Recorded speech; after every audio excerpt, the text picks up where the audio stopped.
Zipporah. To better understand this wonderful story, you have to get a little bit of the background. Remember that Moses was a Hebrew with Hebrew traditions. He was raised in Pharaoh's court as an Egyptian with their customs. But he kills a man and he has to run for his life, and he finds refuge among the Midianites. Now, he moves into a family. He adopts a family, and the family adopts him. He marries Zipporah, the daughter of Jethro. He learns their language, learns their customs.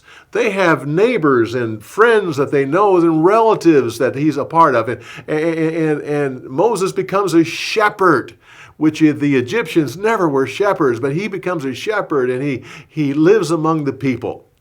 So when it came to his children being born, they were raised as Midianites, which means when it came time to circumcise the boys, it just wasn't done.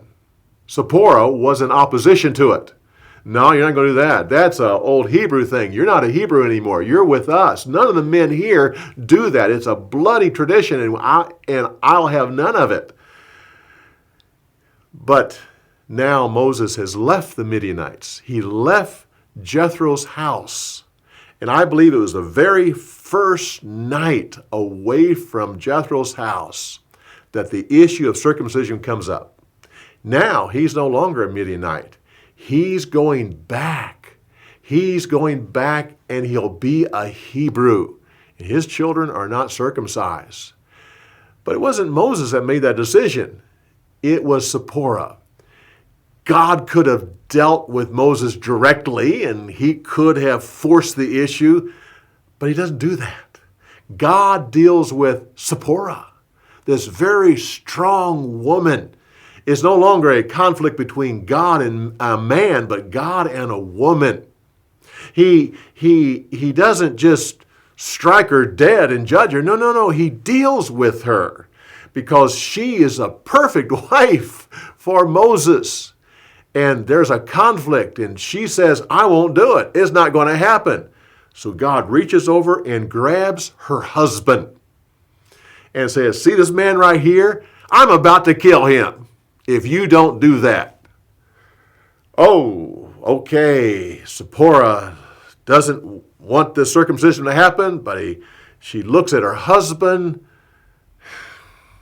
runs and gets the flint, comes back and circumcises her boys. Still not happy about it. Throws the foreskins down and complains about the whole thing. But now she was on God's side. And now they could continue on. Jethro's house is probably southwest of the mountain of God. And so they are moving back. They are actually moving northeast, heading up to Aqaba. Aaron, who has come across the Sinai Peninsula from Egypt, has gone around the Reed Sea, which is also called the Gulf of Aqaba, and he's heading down towards the mountain of God from the other side. And the two of them meet at the mountain of God, a very important position right there. Well, the two of them are heading back to Egypt. And from as far as our sense, they're heading towards the story of the plagues and the story of the Passover and all wonderful stories. So come back when we give you more insights on those wonderful stories.